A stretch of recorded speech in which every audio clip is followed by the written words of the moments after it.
Perfect.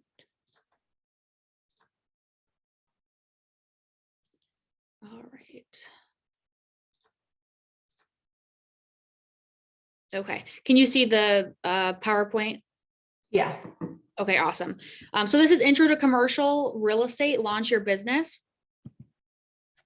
And kind of went through this in the last mentorship. This really applies to everything in real estate. You know, a lot of you come from residential, you're actively doing residential, so you're a little bit more experienced in the realm of real estate and just hopping into commercial. But a lot of this foundational stuff is really important because it shares the same commonality. Same thing with commercial is, what is your big why? You know, why do you want to do commercial? Are you interested in the numbers? Are you interested in the type of client? Are you interested in the paychecks? Like, what is really your reasoning and your foundation behind that? And that motivation to keep you going? Because this is, you know, commercial is a totally different beast. People are a little bit tougher. Agents are tougher. There's a lot more follow-up and organization that you'll struggle with to get a hold of people alone and going through the negotiation process.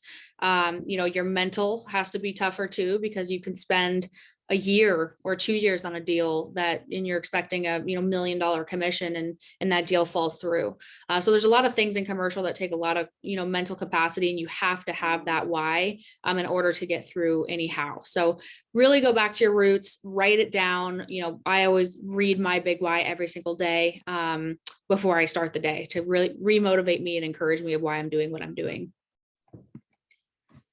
So this is similar to residential. What successful agents do daily in the commercial realm is similar to the residential realm, just with a few different tweaks. So you're either growing your business or running your business. And as you start, you're going to be doing both. And then of course, as you scale, you're going to want to start to use leverage and start to delegate the running the business portion and hire that stuff out so you can spend all your time on growing your business. So growing your business tasks is lead generating for buyers, sellers, tenants, landlords, and commercial tenants. Tenant rep and landlord rep is awesome. It's low hanging fruit. We'll get into that a little bit further on. And you get to pay much quicker. So it's really great. I love working with tenants and landlords. Making your listing presentation and getting listings, buyer presentations, social media marketing and follow up on that. So that's all growing your business. And then the running your business side is really marketing your listings, showing the buildings, negotiating your LOIs, which is letter of intents, your transaction management to closing, vendor management, your inspectors, your surveyors, all those people you'll use in the commercial business, goal setting, risk management and compliance, always coaching and training and being aware of the market trends. And then of course, managing your money and budgeting for, taxes, bills, all of that stuff and that are in line with your goals. So I always hound on this point. You are in the business of lead generation. And I always use the example, new agents always come to me and they want to shadow me for 6 months and they want to know every single piece of the process. And none of that's really important on the beginning. You'll learn that stuff as you go through it, but the number one thing you need is to generate leads. And as soon as your leads stop, your business starts. Your business stops. So I always say leads are the heartbeat of your business. And it's the single most important thing. You can be a terrible paperwork person. You can be a terrible numbers person. You could be a terrible everything, but a good lead generator, and you will probably make more money than any of your competition. That's, I do very well in real estate without a lot of effort. Obviously I work a ton and I work a lot harder than most people I know, but it doesn't really suck my energy because I really enjoy it and I'm really good at lead generating. And I know that that's where I need to focus my time instead of being in the weeds of paperwork and things like that. So lead generation is always first. So I always think every single day, how can I make more connections, build more relationships, and continue to grow more leads? Nothing about your business will have as big of an impact as the number of leads you have. So just never forget that. I know it's easy. I'm a task list person and I'll get so in the weeds of my tasks. Sometimes I won't spend any time lead generating, and that's never going to grow your business. Especially with commercial, these deals take a long time. So you need to have a flow of leads that you're always working. Otherwise, if you're only working one lead at a time, you might only get 1 or 2 paychecks a year, which is not very fun. So always block time in your calendar. I always say 3 hours a day just for lead generation, whether that's following up with your SOI, handing out business cards, joining networking groups, going to church or any activities, hobbies, anything where you can build relationships. In commercial, your clients are business owners.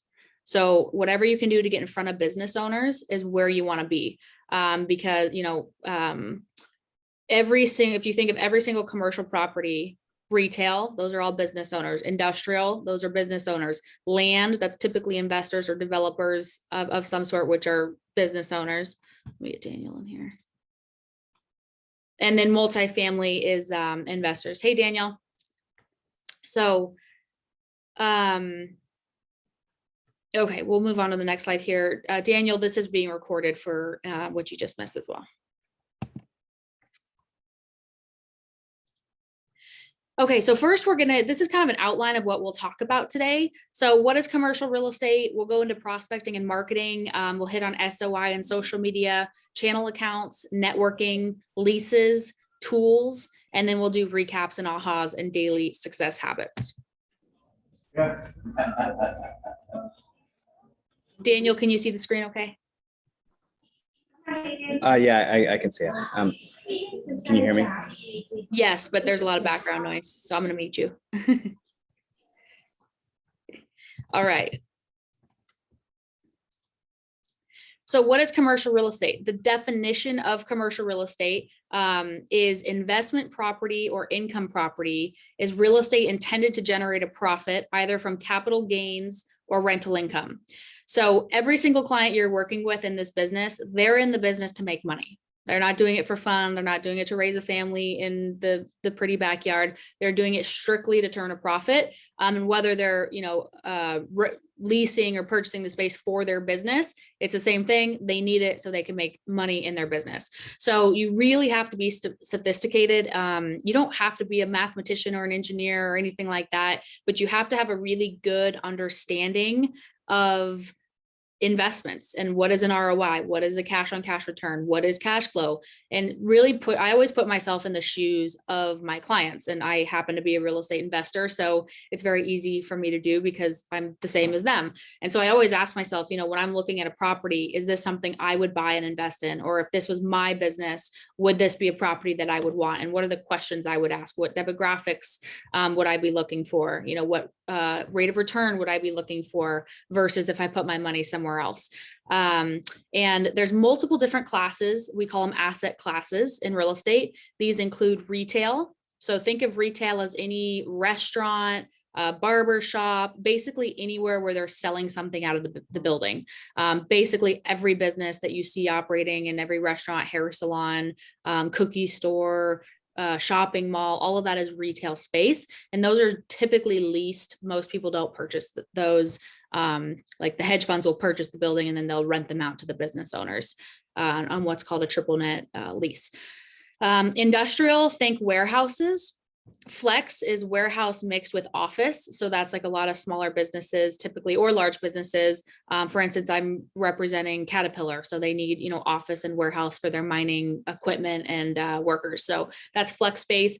Multifamily, 5 units and up is classified commercial. That's where you'll need a commercial loan to qualify for that. If it's 4 units and below, that's considered residential and you just use a typical residential purchase contract, but you still need to know how to analyze and underwrite these deals because your clients will ask you to. Office space, land, residential and commercial land is classified as commercial real estate. And then specialty, this is your churches, your schools, your nonprofit type stuff, and just some kind of unique spaces that have special zoning.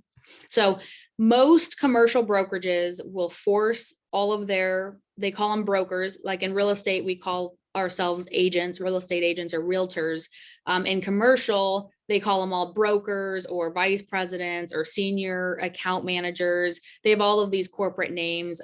They're just real estate agents, but it's more corporate. So they just name them different things. And as they have tenure with the company, they change the name. So when you're on CoStar and LoopNet, you'll see their positions. Don't be like, oh my gosh, this guy's a VP. He's not a VP. He's just been at the company a while.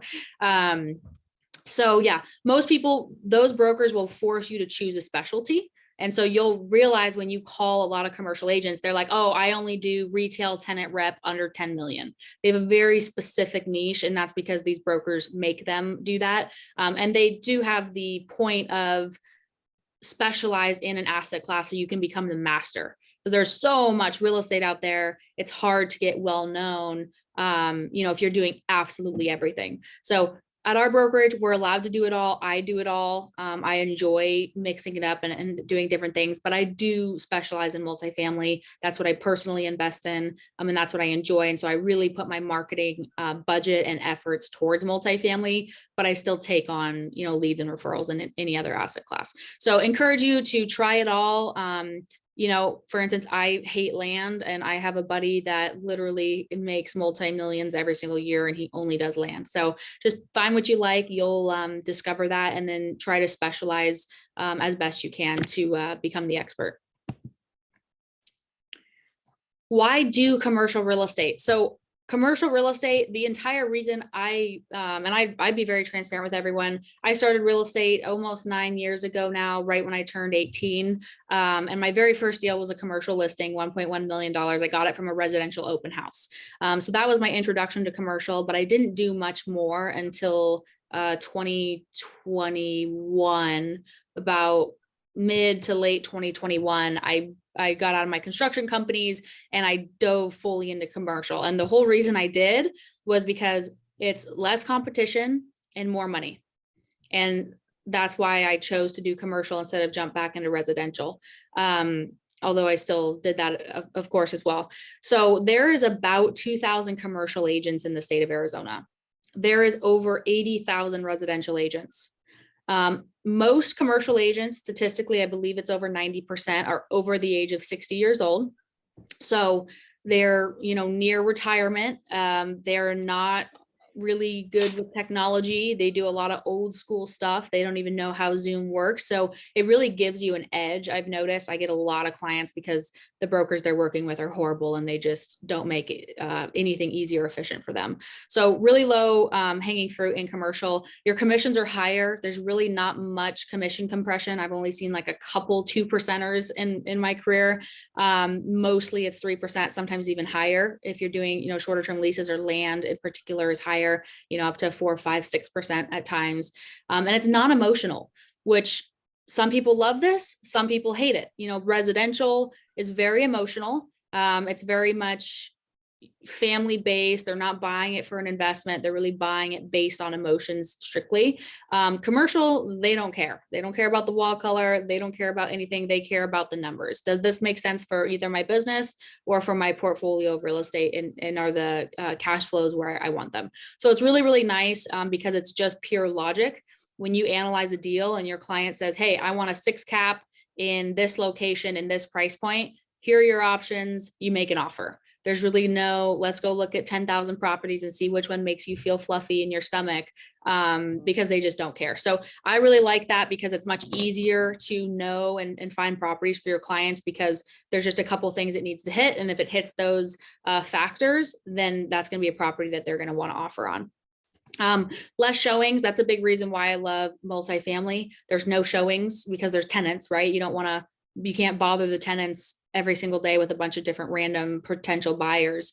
So with multifamily, you don't ever really show the property until you're in the inspection period, which means you're under contract. So it's really awesome. I don't even meet a lot of my clients personally, sometimes ever, but I try to show up to the final walkthroughs. And I have tons of clients and I have tons of 5-star reviews. So I've just created the expectation of the process that I do, and they are right on board with that. So it's really fun.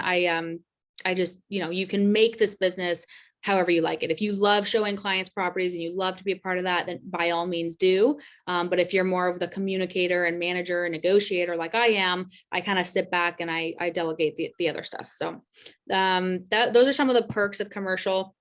We're going to get into prospecting and marketing. Does anyone have any questions so far or comments? No, not for me. Okay, cool. Okay, so this is also very similar to residential, prospecting and marketing. Prospecting is where you really want to focus your time and efforts.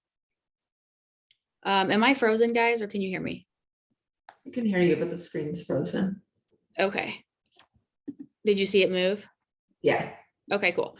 Yeah, prospecting is where you want to focus most of your efforts because this is free, right? This is building relationships. Some examples of prospecting is, calling expired listings or calling for sale by owners. You could do circle prospecting with apartment complexes, recently sold listings, neighborhoods, community outreach, church, charity, volunteer work, build key relationships with builders, banks, investors, corporations, teaching and speaking opportunities. We do a lot of lunch and learns and stuff. That's really to build relationships and to keep our relationships going. Do meals, dinners, parties, door-to-door, networking events, booths, pop-bys, walk-ins. All of that stuff is prospecting. It's all free. It's basically just your time to build these relationships. Marketing is more paid stuff. So it's very expensive to market. It's a lot lower conversion. For instance, as simple as I do some mail marketing, right? I'll spend, $5,000 to $10,000 a month mailing multifamily just sold and just listed flyers to multifamily owners. That's a lot of money. And I've probably only got, a couple deals out of it versus me just going and building relationships with investors at investment groups is free. And it gets me a lot more deals. So marketing is always good. You want to have it as a piece of your business. We always talk about the pillars of your business, but you don't want to solely rely on just marketing or solely rely on just prospecting. Marketing, radio advertising, TV, newspapers, vehicle wraps, things like that, magazines, billboards, farming, pay-per-click advertising, SEO, that's search engine optimization, social media advertising. You can broadcast on TV shows, live social media, blogs, postcard and campaigns for mail, special event cards, just sold, just listed, as I mentioned, I do. Quarterly market updates. I know a big commercial broker. He built his entire network from being the authority in multifamily and sending a quarterly email flyer on a market update of all the statistics of multifamily in the market. And so everyone knew him. And over time, whenever they thought of selling their multifamily, he was the one they thought of and they called him. And then, both, of course, is some of this stuff, events, networking, referrals and advertising networks and stuff like that. So. Okay, so SOI and social media. So this would be under prospecting. So same thing with residential. The first thing when you get into commercial is add everyone to your SOI, to your database. If you already have your database, go in and tag anyone who you might think could be a commercial client and go through and say, okay, who's a business owner in here? Who's pretty wealthy in here? Usually wealthy people own commercial real estate. Most of them always do. Or a business, right? So go in and you can start to tag those and really take an effort to follow up with those people. Reach out, call them, take them out to dinner, take them out to lunch, let them know you're in the business. I sold almost $20 million in 6 months of commercial real estate when I first got into it, completely from Facebook and 100% from other residential real estate agents, because I didn't have a network, being a young female that came from a poor family, I didn't have a network of wealthy business owners and commercial investors. I didn't know any of them. And so I was like, okay, who do I know? And how do I utilize those people to get to commercial leads? So I knew realtors because I've been a realtor for 9 years at, big residential brokerages. So that's who I knew. And that's who I was friends with on Facebook. And so I started reaching out to them, especially luxury real estate agents. Luxury clients are business owners and investors. Most of them are. You reach out, hey, happy to pay you a referral fee. If you ever have a commercial client, reach out to me. Love to take you to coffee. I did probably 4 coffee dates a day when I got into commercial, building relationships with real estate agents and real estate investors, wholesalers, all of the people that I already knew in the industry. And I probably get at least a call a day of real estate agents and investors calling me with commercial leads because it's a win-win. So that's really easy to do. It's completely free. Your social media contacts, even if you don't know them personally, you're friends with them on social media, you have mutual friends, they already like you and trust you because you're not just cold reaching out to them. You have something in common. Your friends and family, past coworkers you have, people involved in your clubs or activities. You can join clubs and activities strictly for networking. Michael used to coach softball strictly for, for his daughter, but also for networking. He got a lot of business out of that. So always keep those relationships close and in mind on your sphere, because people do business with who they know, like, and trust. Facebook is huge. I'm a huge believer in it because I absolutely love it. And I get all my leads off of there, and it's completely free. And it's really nice for commercial because no commercial agents are on Facebook. And so when you see, and no commercial agents, no residential agents. So it's very, very low hanging fruit because all commercial brokers are at commercial brokerages where they don't touch residential. They're not allowed to touch residential. So they have zero connections in residential. So really take advantage of your residential agent relationships and build channel accounts that way. I have, Justin Sakari, he's top 0.1% agent in the state of Arizona. He feeds me constant commercial business in, $5, $10, $20 million ranges because he's a luxury agent with launch. And so just that one channel account probably makes me a couple $100,000 a year in that one channel account. So being consistent, and the whole reason he started coming to me was because I was consistent on Facebook. I made posts every day. I posted my commercial showings. I posted my accomplishments. I posted my struggles, personal life. So people really get to know you, even though they don't know you on social media, which is really cool. So be in front of people. If you're not in front of people, the Facebook algorithm is not going to show them your stuff, and it's not going to show you their stuff. So always engage in direct messages, comments, call them, pick up the phone, text them, create a private client group. This is really cool. If you have past clients, invite them to that group, do private client events in there, raffles, special posts, everything like that. They say post 4 to 6 stories a day. So always be in front of people, and then post one actual post daily, and do a mixture of business and personal. So they say about 20% business, 80% personal. I'm probably bad at this just because I love business so much. I probably do 50-50, but you definitely want some more personal stuff on there because people really want to like you and know you, and that's who they're going to do business with. And so they want to see your personal stuff more than the business stuff. YouTube. So this is huge. Michael and I actually just launched Relentless, which is going to be our firm YouTube, or our firm training for mentorship programs. All of this is going to be actually built out really professionally and on video. And then we're also going to be doing basically a podcast that's public as well. So this is all going to be through YouTube. A lot of people have been very, very successful with getting leads from YouTube.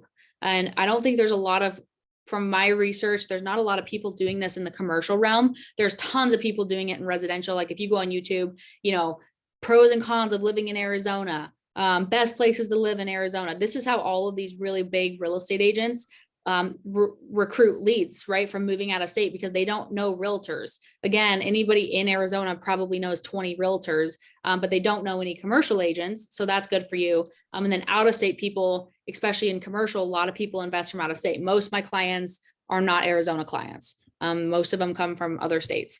And so YouTube can be a great way, again, be the authority, especially in commercial. These are big ticket items. And so they want someone representing them who knows about investing, who has value to bring, other than, oh yeah, I'm just licensed and I have no idea what any of this stuff means, because you're never going to get the deal, because you have to be the authority. You have to know what you're doing, because they will call you on your BS really quickly if you don't.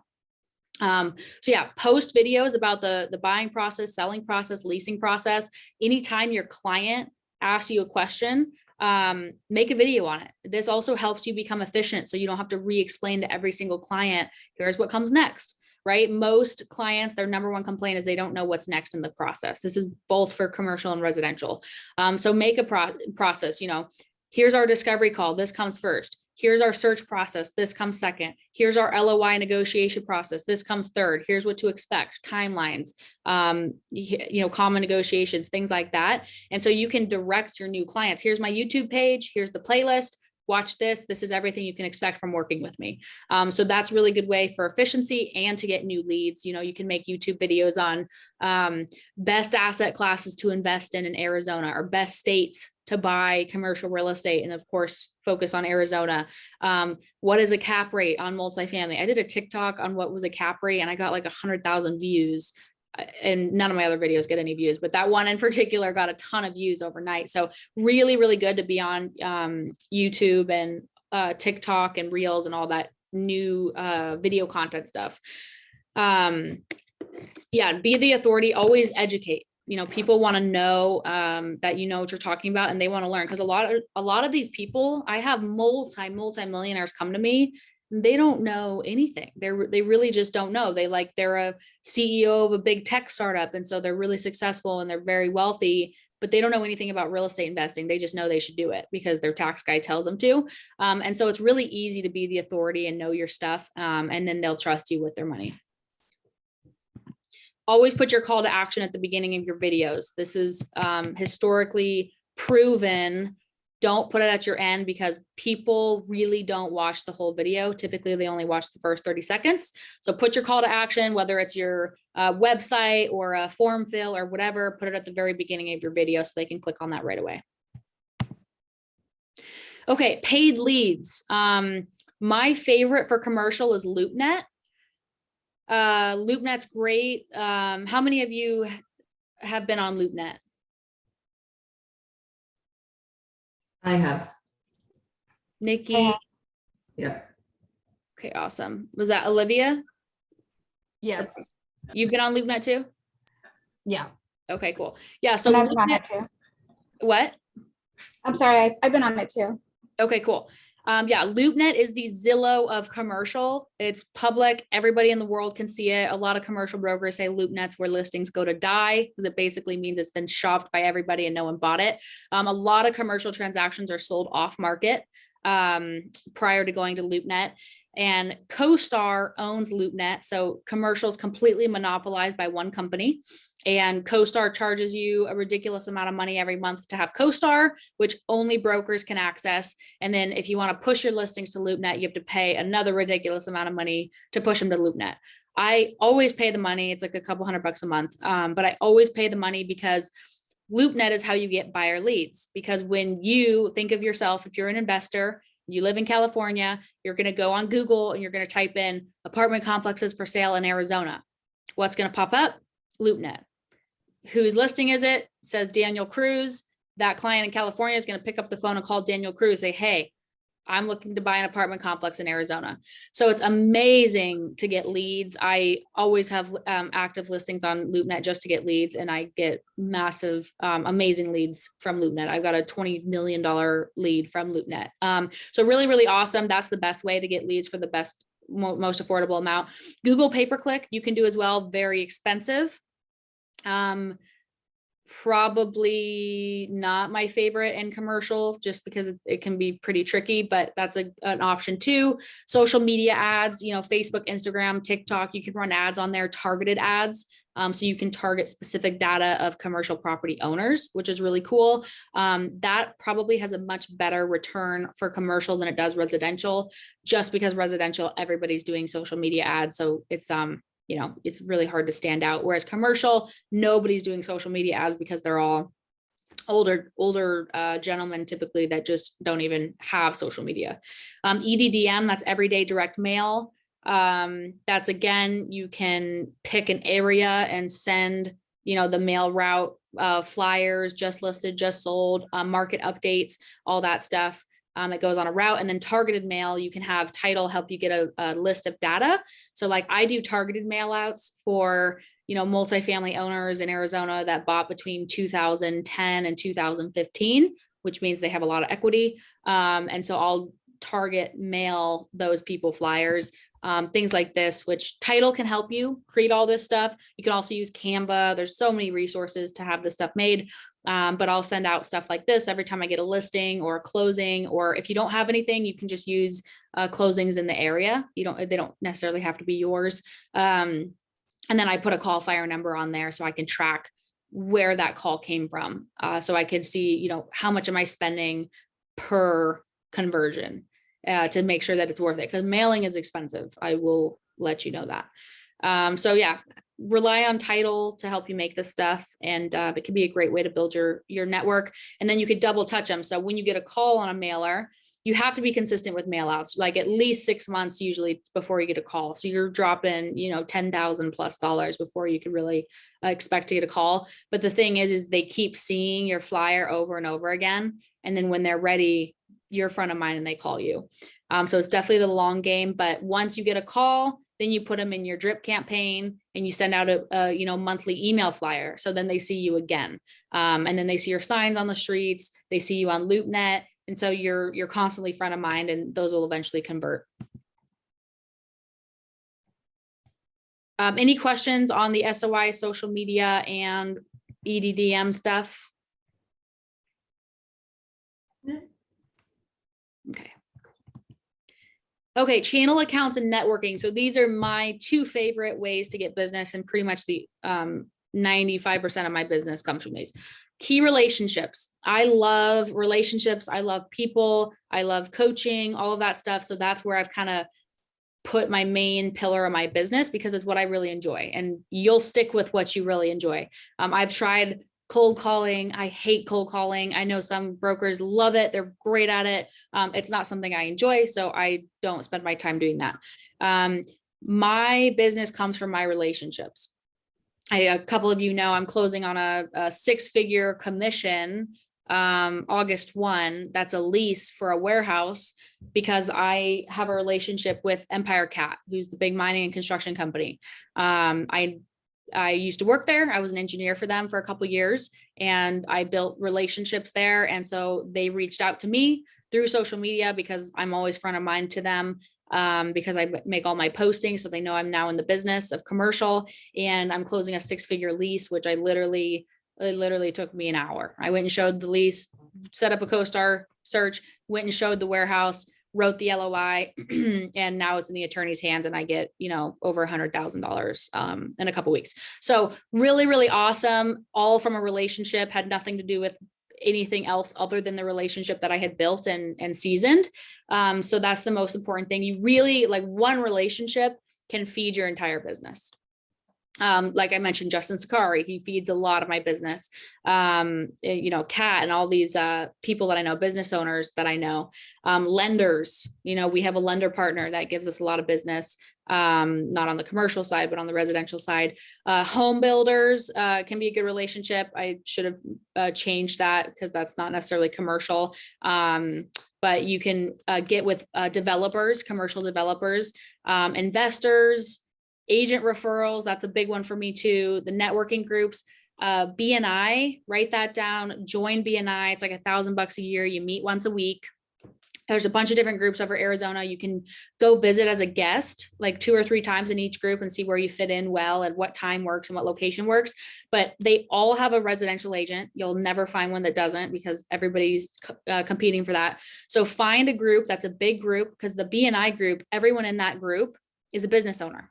Those are all commercial clients that you get to build a relationship with every week. And then you find a group that has a really high producing, preferably luxury residential agent, and they will feed you a ton of business. So BNI networking groups are really, really good. And they have a BNI referral network page on Facebook that is nationally. And so they will put posts on Facebook looking for a commercial agent, and you can comment on those, not just in your group, but nationally. There's like 100,000+ members or something. Yeah. And just got to chat. All my best deals have come from relational connection. And that is so true. So focus on relationships. Business investor groups. There's AZREIA, Real Estate Investment Association, or whatever. There's Rev Multifamily. That's a meetup group that there's really never a lot of agents there. Last time I went, there was like no agents there. They were all multifamily investors. That's a free group to join. That's REV. Social clubs and activities, churches, anything you can get related in and around business owners. Make sure to season those relationships. Better use of your time than anything else you could be doing. Lease transactions. So especially getting started in commercial real estate, you're going to do a lot of leases, especially if you're doing retail and industrial. It's low hanging fruit. So a lot of, residential agents I've built relationships with, or Facebook groups you'll join.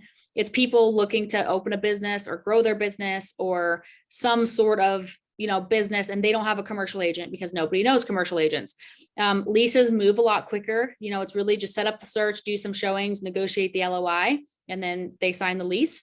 And so it's quicker pay, moves quicker. There's no escrow, there's no closing. So it's very stress-free, because escrows in commercial are extremely stressful, because after your due diligence period, all contingencies are gone. So if the loan doesn't go through, their $100,000 earnest money's gone. So definitely is a little bit stressful on the purchase and sale side. But leases, low hanging fruit. There's really no risk. There's no earnest money. They move quick. You get paid pretty quick, although trying to track down your paycheck from the brokers is always fun. But other than that, they're pretty simple. And tenants and landlords become buyers and sellers. I've already converted some of my lease clients to, they're already, hey, as soon as I end this lease, we're going to be buying. Let me know what stuff is available so we can keep our eye out. So that's really good stuff. And a lot of times people will think they want to lease, and then you can plant the seed. Hey, what position are you in? Does it make more sense to buy? And they don't know. They're like, I don't think I could qualify based on my income. Well, commercial buildings aren't necessarily lend qualified based on their income. They're based on typically the building itself and the income potential of the building. So you can educate them on that. And I've converted some people that came to lease and they ended up buying, which is really cool. So focus on that. You'll find a lot of those on Facebook. I always type in, commercial on all my real estate groups, and then comment, put your business card on any past posts where agents are looking for commercial realtors or real estate agents or brokers. And then the algorithm will start showing you more of those. So be very specific on the things you like and comment on Facebook, because it will show you more of those things. And yeah, that 6-figure commission is a lease, which is awesome. It's a 50,000 square foot warehouse. So leases, the money is longer term and bigger square footage. So like a 1,000 square foot 1-year lease at a retail space is not going to be an exciting paycheck at all. But a 50,000 square foot 10-year lease is, $10 million sale, which is really cool. Tools. So tools are super important in commercial and really sets you apart, because I will tell you, almost every broker you're going to work with on your deals is not going to be using any tools, and they're doing it the old school way. I have a client that called me and said she had another commercial broker before me, and he literally printed out a stack of CoStar listings of like 500 listings and gave them to her, and went and dropped them off at her office and said, here's some reading material. Let me know which ones you like. So it's very overwhelming for clients. So using tools and different processes can really set you apart. And I've been told, I kind of created my own process that nobody else does. And you guys can kind of find what you enjoy and what works for you and change it over time. But it really sets you apart on that aspect. So CoStar, LoopNet, MLS, CRM. I use Monday.com for project management.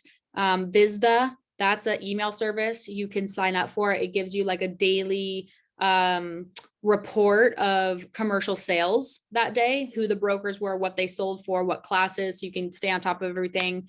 And then organizations you can join to network in commercial, so you can meet, contractors and lenders and builders and developers. All these big key relationships are NAIOP and ULI.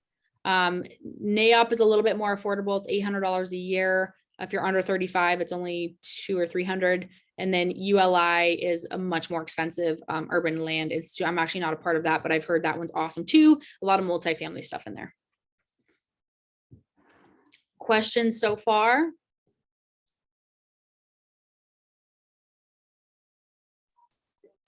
Comments? I'd be really interested to learn more about how to generate leads on LoopNet. That seems like a really good source of, like you said, it's like the Zillow of commercial. Yeah. I'd be really interested to figure out how to have some lead generation campaign through LoopNet. Yeah, so let me jump into the tools. Okay, can you see my CoStar screen, guys? Okay. Okay, so we'll go through. So this is CoStar. It's $450 a month through the brokerage. Just reach out to me. I know most of you already have an account, but if you don't, reach out to me if you want to sign up for it. It is a 12-month contract. That's not our brokerage contract. That's the CoStar contract, unfortunately, which I just learned. So yeah, CoStar $450 a month. It is worth every single penny. A lot of commercial brokers don't have it because they don't want to pay for it. So again, it really sets you apart. I've gotten a lot of leads from people that are like, I've already seen everything on LoopNet, only send me things off market. Well, CoStar is kind of technically a lot of it's off market because there's not a lot of eyes on it. It's just the brokers that have CoStar, and you can filter if you have one of those clients that doesn't want to see LoopNet stuff. You can filter by, if I can find it here. I think I passed it, but you can filter by, yeah, show for sale properties not on LoopNet. So look how many properties are for sale that aren't on LoopNet. So those people that have been, scrounging LoopNet, they haven't seen any of these properties. So it really, really sets at a competitive edge because a lot of brokers don't want to pay for CoStar. CoStar is amazing. You can filter down to everything. I mean, it's crazy how, so when you have CoStar, reach out to your rep on CoStar and they'll literally do a demo with you and show you how to export data. They skip trace all the owner's information for you. You could literally cold call, mail out, anything. Like I have a buyer right now looking for a $40 million mobile home park and there's nothing on the market. So I'm literally calling mobile home park owners in Arizona. All the data is free on CoStar. Your relationship manager, our guy's name is Tom Coombs. He actually pulled all the data for me. Use them. They're all salary employees. They will take their time to help you. So I don't pull data. I don't even want it to learn how. I'm just like, hey, Tom, pull me this data. Here's what I'm looking for. Send it over. And it's in my inbox in 10 minutes. So use your CoStar reps. You can filter here by property type. You could go to secondary type. So like mobile home park right here. See, there's 3 based on my other criteria. Existing building, you could go to location. You could select certain markets, counties, zip codes, cities. You can do, polygon specific searches with certain roads, radius searches. You could do travel time, traffic. Anyway, I could spend 10 hours on CoStar, but CoStar is amazing. You can save your searches, like different things. And it's also national. So if you have a client I work with a lot of clients in Florida, you can help your client do everything and then call the listing agent and just say, hey, can you give me 50% referral by representing them? And I've already done all the legwork. So you can really use CoStar for everything. You can market, national investor groups online and get some of that stuff as well. Because, if it's a big enough client, I will work hard and only get 25 or 30 or 40 or 50%, whatever you can negotiate in another state. So use it. Save your searches on, you can have all your comps on here, sales comps and what property type you want. Multifamily after 713, 5 to 10 units. And you can see everything that was sold, who sold it, who bought it, clients information. So yeah, CoStar is amazing. Anything and everything you could possibly ever need to know is in CoStar. And it usually, so here's, a market manager you can reach out to for help, zonings here, acreage, the deed, the loan, and you can even see the recorded buyer. And it shows you what properties that actually this guy doesn't. Yeah, so this guy only owns one property here in Arizona, this entity, I guess. So yeah, lots of data and information on here. And then news is really cool too. So I always check out the news typically once a day to see what's going on in the global economy. This is global news. They spend a lot of money on this, so it's all very valid and accurate. So you could use this stuff. Why an LA industrial building sold for 35 million in January, now valued at 85 million. So keep on top of this stuff. It talks a lot about the big hedge funds, the big brokers, And then you could get into sectors. So if you're like, hey, I specialize in multifamily, you can click multifamily and specifically look at multifamily news, and you can even search specific markets for news. So it's amazing. I love the news portion of this. Transaction type, really cool too. So yeah, use CoStar. You'll see on here, I have all my saved searches, so I'll get listing alerts. And you know, I could click in any of these and yeah, it has your search saved. You can always update it. And then I usually do a Zoom screen share and go through this with my client.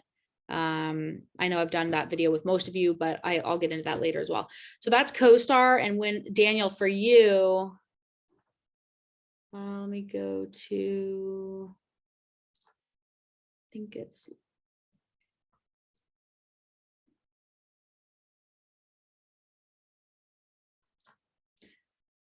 okay, so you can see some of these, some of my listings here. So here you see over here, it says exposure level silver, listing appears on CoStar and LoopNet. So I pay for a package of listings every month. It tells you your commission value in here, day since last update. You're supposed to go in and confirm these are up to date. And this is why LoopNet is annoying, because clients will go on LoopNet and inquire on this listing. This listing's not even active technically. It's technically gone, but I leave it up to get leads. And unfortunately it sucks, but that's what everyone does. That's the whole kind of point of LoopNet. And you can confirm to, you can up to date them, and you can even pay for bigger listing packages where it'll show as an ad to every single person that goes on LoopNet or CoStar. And so regardless of their search, your listing will show up. And that's what you click on, get more exposure. So yeah, you can, you know, click. So silver seems like it got a lot of exposure, because I was getting a lot of interest on that listing. Well, silver's their basically the bottom one. Yeah, so it starts, their bottom listing is like $200 a month. Through us, it's $150, but yeah, $200 a month. And then that's just to have it on LoopNet. And then you can pay for them to advertise the listing for you, like, you know, actually as an ad on LoopNet. So it's always showing. They'll even send it out to their email lists of buyers and stuff. So their listings can go up to over $1,000 a month for one listing.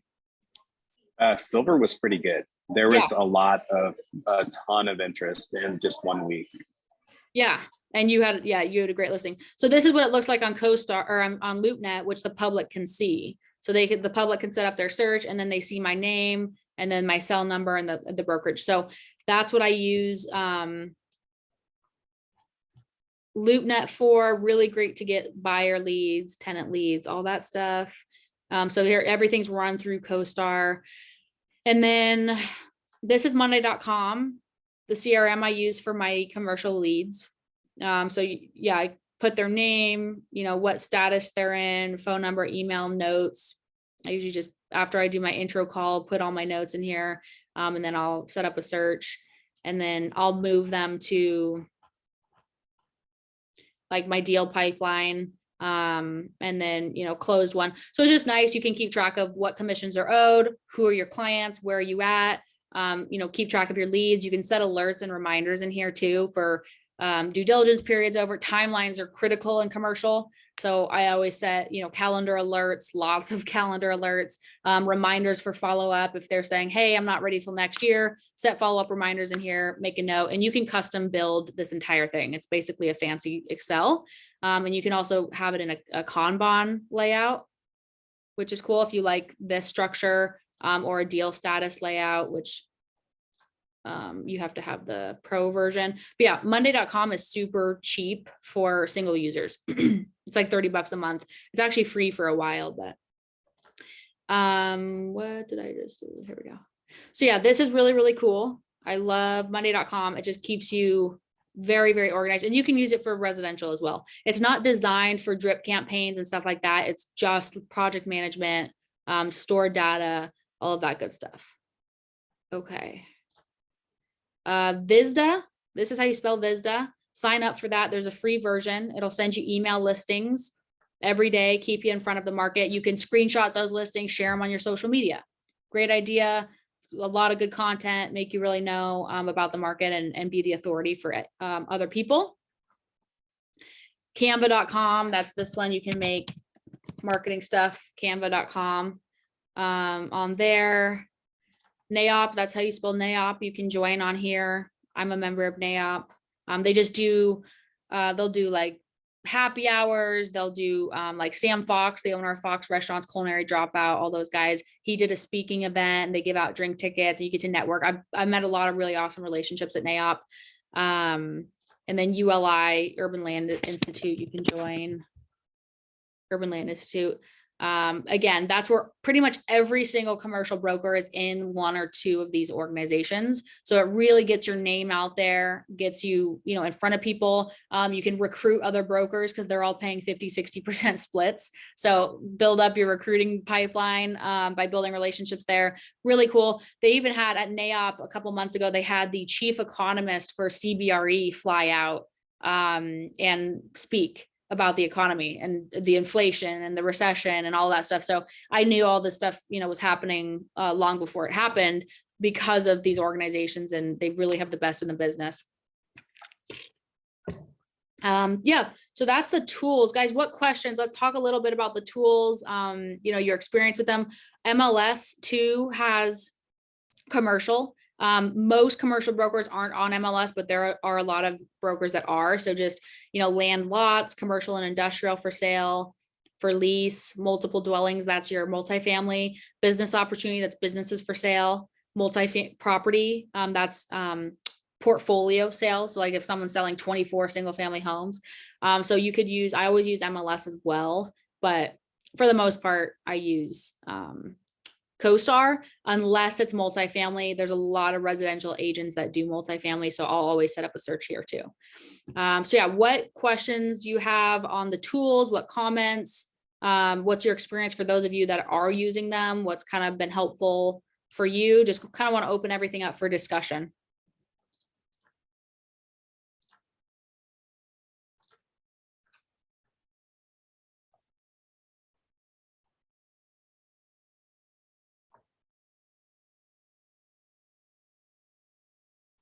Daniel, I know you have a LoopNet listing. How's your experience been with getting to know CoStar and LoopNet? Daniel has been absolutely crushing it. He's newer to commercial and just absolutely hit the ground running. So with just that one listing, filling it up there on CoStar and pushing it to LoopNet, it really, probably a dozen inquiries within that first few days. So I've met a lot of people and talked to a lot of people. We got several offers, several 4 LOIs on the same property. We're going to accept one. I'm still waiting for the contract to come back from their legal counsel, but we should have that in a contract this week as a big deal. It was just working out really well. So, but yeah, CoStar and LoopNet are pretty much essential for sure. Yeah, Daniel signed up for those right away, right? He hit the ground running. He'd never done anything. He didn't even know what commercial was in the beginning and signed up right away and already is an authority. And that's what, 1.5 million land, nothing. It's very simple, right? A land listing, very simple. Yeah, it's very simple land listing, 1.5 million. We're settling on 1.35 million. The person who's buying it is the principal in the transaction. So pretty much both sides of the transaction and the commission are coming to the brokerage. So that was double what I thought we were going to get. So that's working out really good. And the guy, he owns 3 other pieces of property in that same area. And I just happened to come across him because I was showing another piece of land just across the street. He just rolled up in his truck, said, "Hey, I want to sell mine." So I circled back with him the next day to list his property. And then, so some, good stuff is going on there. It's not the area that I thought I was going to be working in, in industrial. I thought I was going to be doing more like the retail stuff, but man, it's really, a lot. It's like a gold mine, in that area, so a lot of stuff going on. Awesome. Yeah. And just to let everyone know, industrial is pretty much where everybody wants to be. And every other commercial brokerage will always tell you it's too oversaturated. It's impossible to get into. There's too many big players, which is true.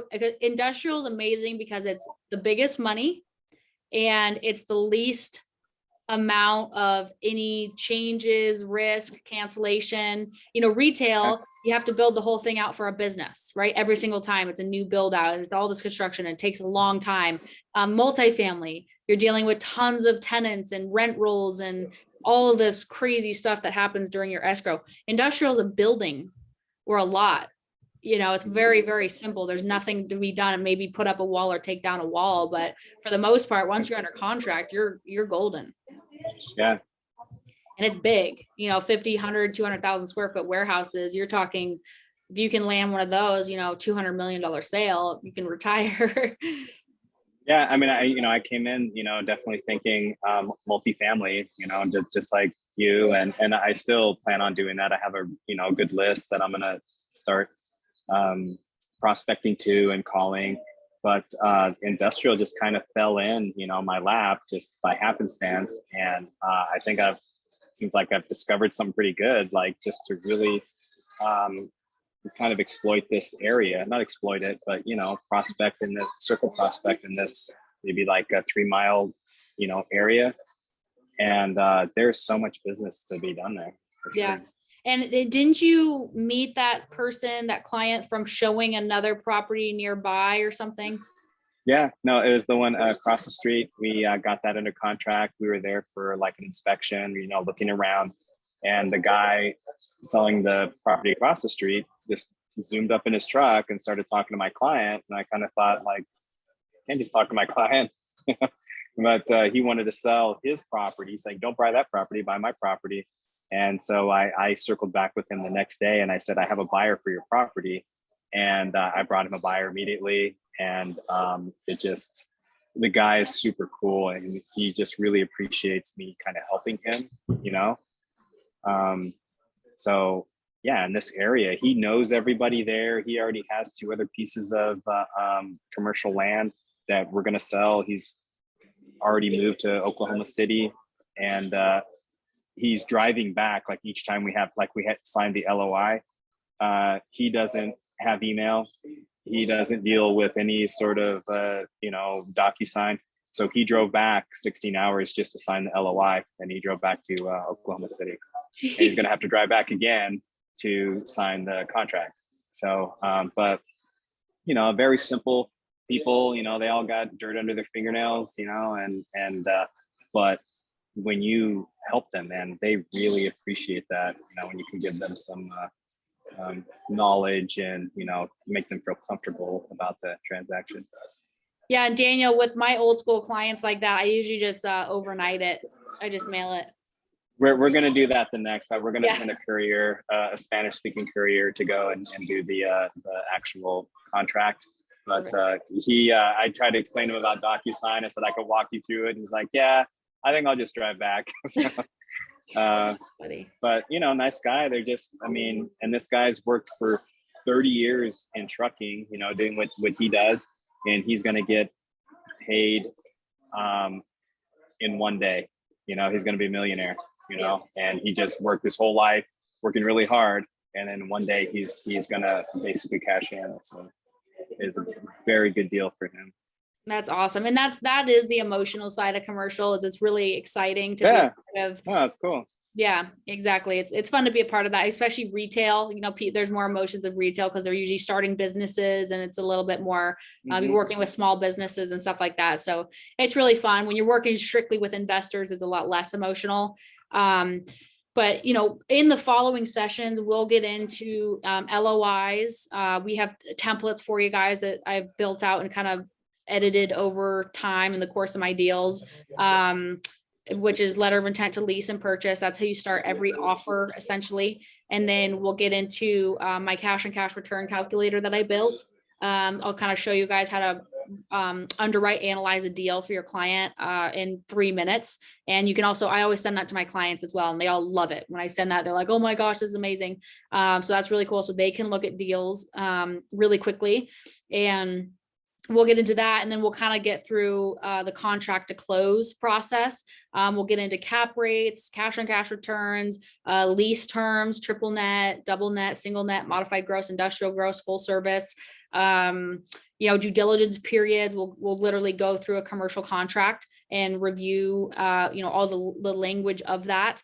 And we'll go over timelines and stuff as well, and risks and what to look out for. So this is really just an intro to commercial class, and really just, go down to the basics, use all your residential skills the same, but just shift your mindset, put the commercial hat on and think, okay, who am I targeting now, right? Like, for instance, in residential, you're never going to build relationships with residential agents because they have no use to you. But in commercial, those residential agents that you know and like are going to be a really good way to feed your business, as just one example. So anybody else have any comments for today, or questions, or things you want to touch on? We still have some time if you want to go over anything.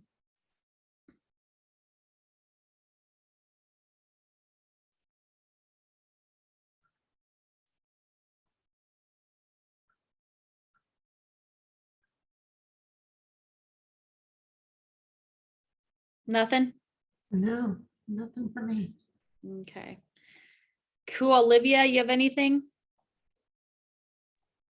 Not that I can think of. No, I am excited to check out all the resources though. Cool. Yeah, check it all out. Again, LoopNet's free. You can create an account, set up some searches. I do that too, to just stay in touch of what's happening happening and what's getting listed and what prices are doing. I'll set up searches for myself. LoopNet's cool because it'll send you the email results and stuff. And then Monday.com's been tremendous. I've used it for all my companies, not just real estate. It's really, really good for project management.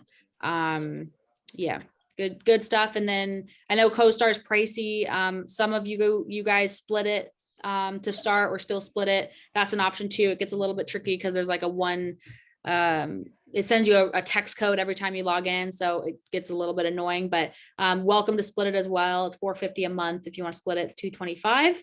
You get going on that. It is a 1-year contract. But we'll get into the rest of it on our second session, which will be next Wednesday. I did have a question that I would like just put out to the other commercial agents.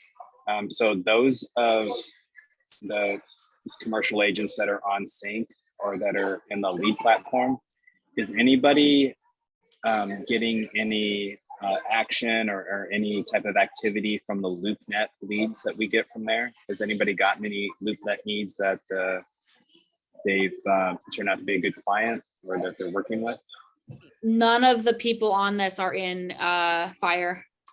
Oh, okay. They just, Well, Olivia, are you in commercial? No, this is Brenda. Oh, are you in commercial? I don't think you're in the commercial program because you don't have CoStar, right?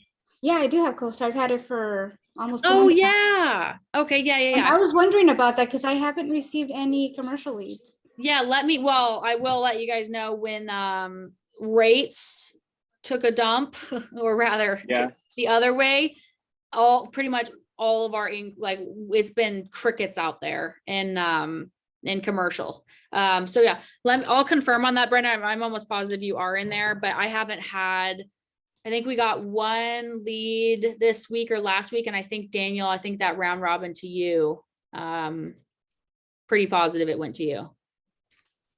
So yeah, Brenda, you should be on the next one that we get in, but we haven't had anything in this week. Okay. Yeah, I just wondered if anybody had gotten any positive reaction from one of those clients, but I'll be dipping into mine again soon. So I actually have a question for you, Daniel. How did you get your first commercial lead? Well, so my first commercial lead came from a referral from the president of Launch Real Estate. My sister-in-law is at Launch. She knows him. When I was coming over to real estate at the firm, they're like, wait, don't sign anything. I just want you to meet with him first. And so you know, I met with him, told him that I was coming to real estate at the firm doing commercial. He's like, well, we don't have any commercial people there.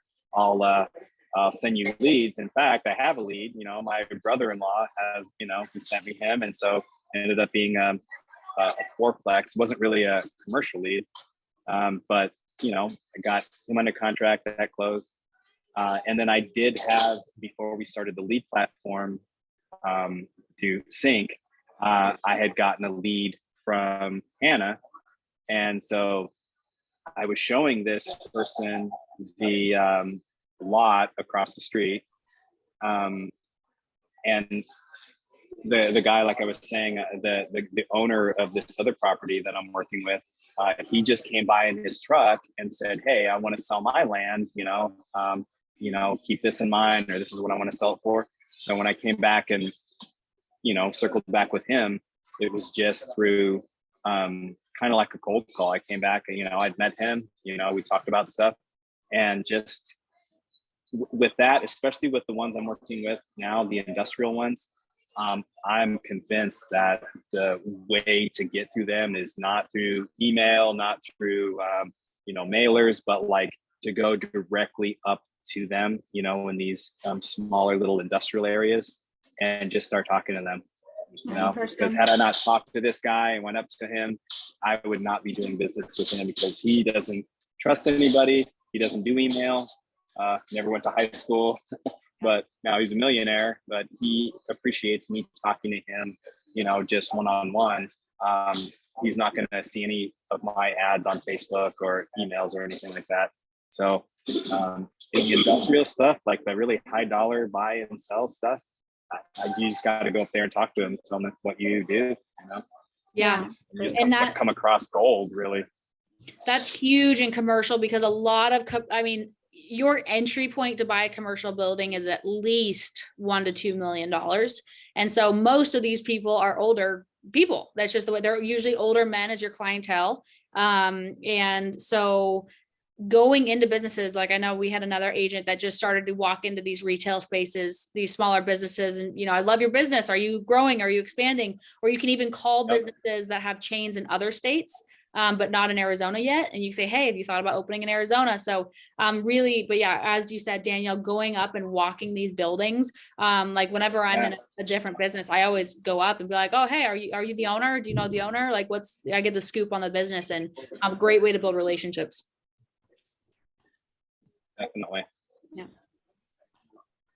Cool. Well, thanks everyone. I hope you all learned something from this. And then again, I know it's a little bit back to the basics for most of you, but on our next one, we'll start to dive more into the LOIs and that all that good analytical stuff make your brain hurt. Right, Nikki? Yes. Cool. I'll get my nerd hat on and go on a tangent. So. But all right, we'll have an awesome Wednesday, and then we will see you next Wednesday. All right. Well, thank you for this. All right. Appreciate Thank you. Yeah. Thanks, guys. Thank you. Absolutely. Thanks, everyone. Thank you. Bye.